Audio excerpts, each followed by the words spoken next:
సుమన్ టీవీలో మీ personal and business promotions కోసం కింది నెంబర్కి కాంటాక్ట్ చేయండి. మాది వాడపాలెం గ్రామం. బండారు నాగేశ్వరరావు నా పేరు. కొత్తపేట మండలం. ఇక్కడ మా ఏరియా అంతా అరటి తోటలు, కంద, అన్ని వ్యవసాయాలు ఉన్నాయి. కానీ మాకు లేబర్ తోటి ఫెర్టిలైజర్ విపరీతమైన కాస్ట్ పెరిగిపోయి రైతులకి ఎవరికి గిట్టుబాటు ధర కానీ, రైతు లాభసాటి కానీ ఎవ్వరూ లేరు. అందరూ నష్టాలతో ఉన్నారు. ఈ వరదలు, వర్షాలు, తుఫానులతో అందరూ రైతులు నష్టపోతున్నారు. కనుక మాకు ఈ గవర్నమెంట్ ఇచ్చే ఇన్పుట్ సబ్సిడీ జగన్ గారి ప్రభుత్వంలో గవర్నమెంటే కట్టేది. ఇప్పుడు రైతులను కట్టుకోమని చెప్తున్నారు. అది ఏ రైతు వల్ల కట్టుకోలేని పరిస్థితిలో ఉన్నారు.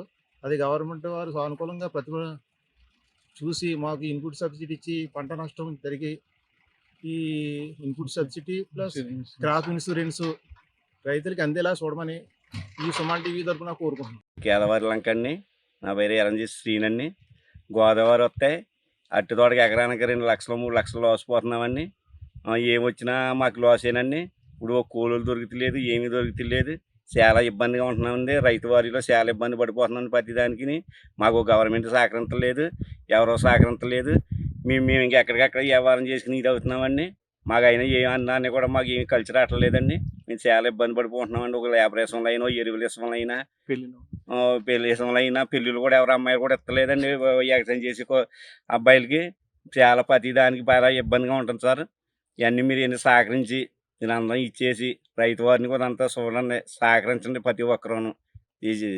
పెదపూడి బాపిరాజు, వాడపాలెం, కొత్తపేట మండలం, కోనసీమ జిల్లా. మా కొత్తపేట నియోజకవర్గంలో ఎక్కువ అరటి ఎక్కువ పండిస్తూ ఉంటాం.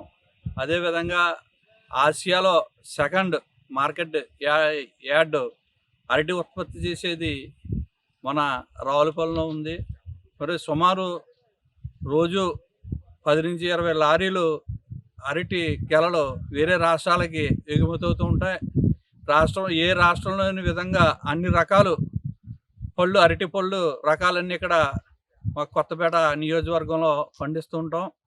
మరి అయితే గతంలో ఈ అరటి తోటలకి గాలివానల ఎఫెక్ట్ ఎక్కువగా తగులుతూ ఉంటుంది. మరి అదేవిధంగా వరదల ఎఫెక్ట్ కూడా ఎక్కువ తగులుతుంటుంది. గత ప్రభుత్వంలో, జగన్ గారి ప్రభుత్వంలో క్రాప్ ఇన్సూరెన్స్ ప్రభుత్వం వారే కట్టేవారు. అదేవిధంగా ఇన్పుట్ సబ్సిడీ కూడా ఈ వరదలు కానీ, నష్టపరిహారం కానీ, ఈ వరదలు కానీ ఏమైనా వస్తే అది వెంటనే 1 నెల రోజుల్లో రైతుల అకౌంట్లో జమ అయ్యాయి. కానీ కొత్త ప్రభుత్వం వచ్చిన తర్వాత ఈ ఇన్సూరెన్స్ రైతులనే కట్టుకోమంటున్నారు. సుమారు ఎకరానికి 3,000 రూపాయలు. అది రైతులు కట్టుకోలేని పరిస్థితిలో ఉన్నారు. గతంలో లాగా ప్రభుత్వం వారే కట్టుకోవాలని. మరి ఇంకో విషయం ఏంటంటే, ముఖ్యంగా పనిచేసేవారు కూలీలు దొరకటం లేదు. ఉపాధి హామీ పథకం పనులు కొబ్బరికి అయితే అనుసంధానం చేశారు. అదేవిధంగా అరటికి కూడా అనుసంధానం చేయాలని కోరుకుంటున్నాను. మరి అదేవిధంగా ఇన్పుట్ సబ్సిడీ సుమారు ఎకరానికి 1,50,000 రూపాయలు ఖర్చు అవుతుంది పంట పండించడానికి. మరి ఇన్పుట్ సబ్సిడీ గత 12 సంవత్సరాల నుంచి కూడా ఎకరానికి 10,000 ఇస్తున్నారు. కనీసం దీన్ని 40,000 రూపాయల దాకా ఇన్పుట్ సబ్సిడీ పెంచాలని కోరుకుంటున్నాం.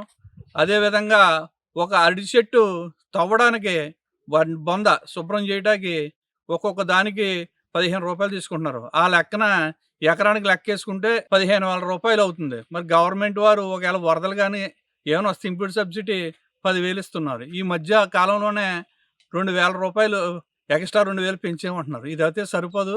ఎకరానికి 40,000 రూపాయలు ఇన్పుట్ సబ్సిడీ వస్తే రైతులకి ఉపయోగకరంగా ఉంటుందని చెప్పేసి కోరుకుంటున్నాను.